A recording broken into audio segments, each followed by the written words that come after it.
EMG 검사 결과 허리 디스크 및 허리 협착증 등 허리 통증의 원인은 근육의 기능 저하라는 사실이 밝혀졌습니다. 이때부터 미국에서는 정확한 원인을 판단하였고 수술적 치료에서 비수술적 치료로 전환을 하였습니다. 1800년도부터 현재까지 허리 수술과 허리 치료 방식에 대해서 한번 알아보도록 하겠습니다. 1895년 허리 디스크와 협착증은 엑스레이의 발명으로 척추를 자세히 관찰할 수 있게 되면서부터 다양한 연구가 시작되었습니다. 1898년에는 다니엘 데이비드 파머가 관절의 탈구가 통증을 유발할 수 있다는 사실을 밝혀냈습니다. 그리고 손을 사용하여 교정하는 카이로프랙틱이라는 교정 방법을 창시했습니다. 이것이 현재 우리가 받고 있는 도수치료의 기원입니다.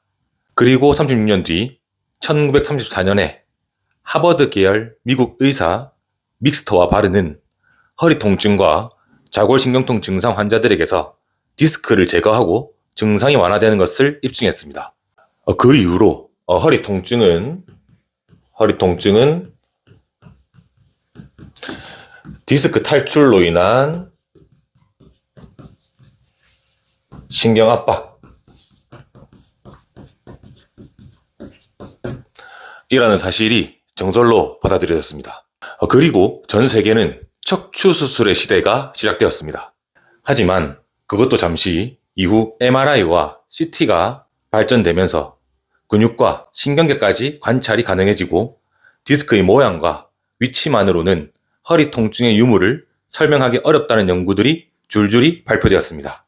그 이유는 CT와 MRI상 허리 디스크가 터져 나와 있는데도 통증 하나 없이 멀쩡한 사람이 많았다는 겁니다. 그리고 MRI상으로는 왼쪽에 디스크가 터졌는데 통증은 오른쪽에서 발견되는 분들도 많았습니다.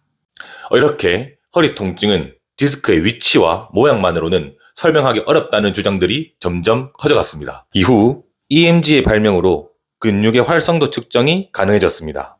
EMG는 근전도 검사이고 근육이 잘 사용되는지 확인하는 검사라고 생각하시면 됩니다.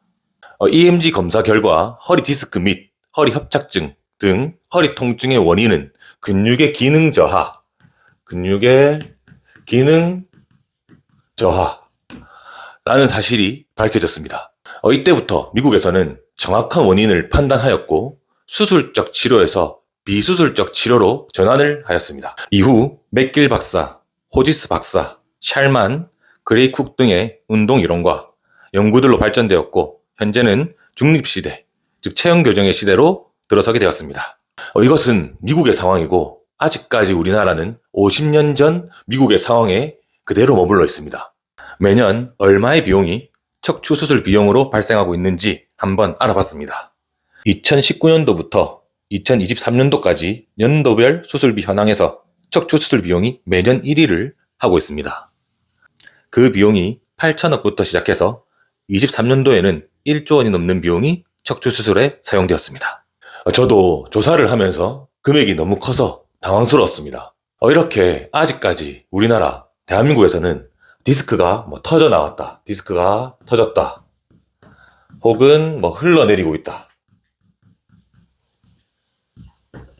그리고 압박을 받고 있다 등 강한 용어를 쓰면서 수술을 권하고 있습니다. 아직도 수술이 하고 싶으십니까? 그렇다면 수술을 했다고 가정해 보겠습니다. 미국에서 재밌는 실험을 하나 했는데 그게 뭐냐면 수술을 받은 집단과 수술을 받지 않은 집단 간의 통증의 차이를 비교하는 실험을 진행했습니다. 그것도 짧은 기간이 아니라 6주에서 2년 동안 추적 연구를 했습니다. 결과는 수술 집단에서 초기 6주 동안만 통증 감소 효과가 있었다고 답했습니다. 이와 비슷한 연구를 서울대학병원에서도 진행했는데 정천기 교수님이 팀 동료들과 함께 수술적 치료와 비수술적 치료를 비교하는 연구를 진행했습니다. 연구 결과를 어떻게 말씀하셨냐면 수술적 치료를 한 경우 한 달 이내에는 통증 호전 효과를 보였으나 장기적으로 비수술적 치료와 큰 차이가 없었다라고 말씀하셨습니다. 그리고 추간판 탈출증 환자의 적절한 치료 방침 결정 시에 이 연구 결과가 도움이 될 것으로 기대된다고 말씀하셨습니다. 이렇게 우리나라도 허리 통증을 비수술로 해결하는 방법으로 조금씩 바뀌어가고 있습니다. 아이러니한 사실이 하나 더 있습니다. 병원에 가서 의사 선생님한테 한번 여쭤보세요. 선생님, 허리 수술을 하면 재활 운동을 하지 않아도 됩니까? 아마 대부분의 의사 선생님이 재활이 필요하다고 말씀하실 겁니다. 수술 후에도 재활 운동을 해야 된다면 수술 전에 재활 운동을 한번 해보고 그래도 안 되면 수술을 하는 것이 맞지 않겠습니까? 저는 몸으로 직접 느껴보고 판단하는 것을 좋아합니다. 몸으로 직접 느껴보면 내가 생각하지 못했던 부분을 느낄 수 있고 선택과 결정에 도움이 됩니다. 운동을 해야겠다는 생각이 들었을 때는 고민하지 마세요. 고민하면 못합니다.